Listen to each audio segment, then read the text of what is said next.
So, Katie, just to start the interview with, can you just tell us what is the work? Just describe the work. Yes, I'm happy to. The work is a way to identify and then to question the thoughts that you yourself are thinking, the thoughts that cause all the suffering and all the violence in the world. A stressful thought that I can often have is, I don't have enough money. Mm-hmm. So if we can just do the work on this concept of I don't have enough money. Well, anyone that has the thought, I don't have enough money, the mind's job is to do everything it possibly can to hold that belief in place. Because when that belief is held in place, an identity is established. In other words, my identity is I am the person that does not have enough money. Okay, for example. So the work is a way to break that spell.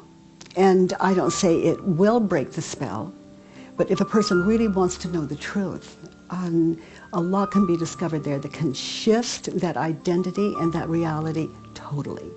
So the work would work like this. I don't have enough money. So if all viewers now would consider that a time when they have had that thought, or maybe you're actually believing it now.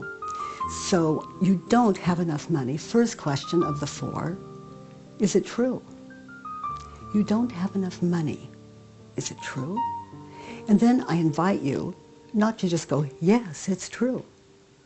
I invite you, if your mind should work that way, you're so convinced, to give no equal opportunity, to give it equal time, to consider the no.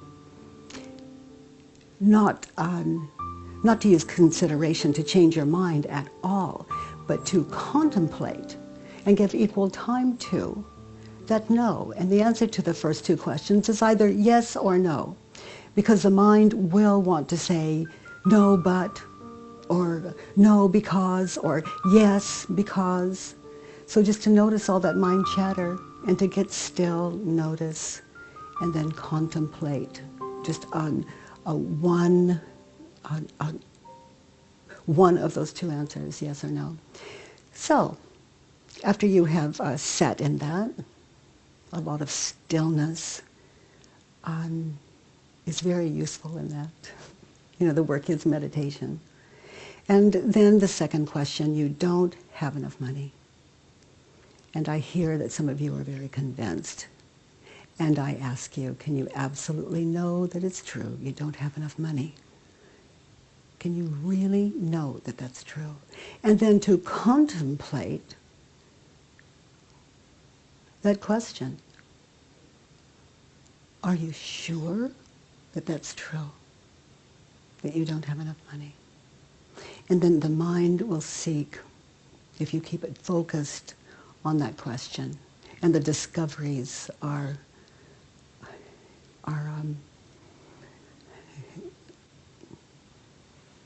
often mind-blowing.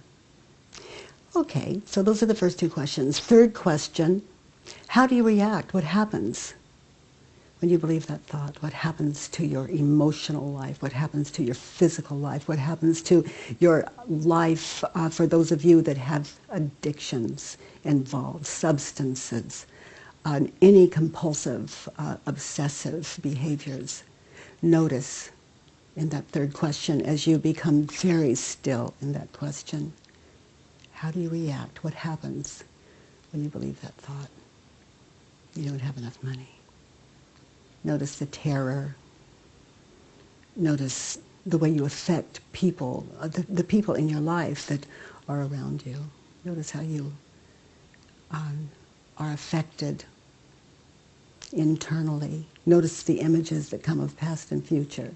That's quite a question when you get very still with it. How do you react when you believe the thought, you don't have enough money? And then that fourth question, who would you be? Who would you be without that thought? Now, this is not a question that says, please go into denial. Far from that. I'm simply asking, I'm inviting you to look at your life just the way you have lived it, going to the market, just sitting the way you are now, maybe viewing this image, and contemplate that same life. Don't change anything.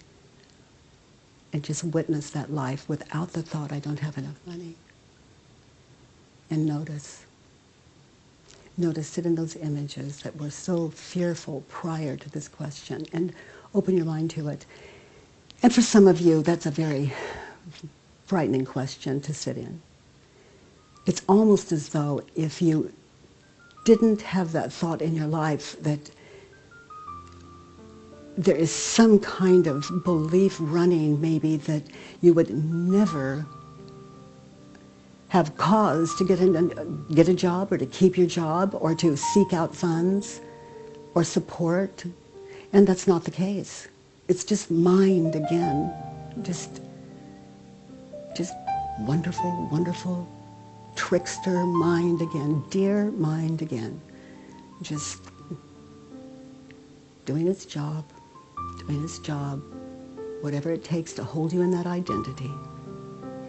So I invite you, those of you courageous enough, those of you that really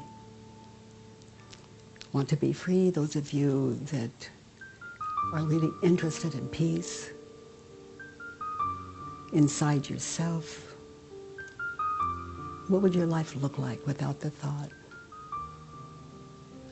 that you don't have enough money?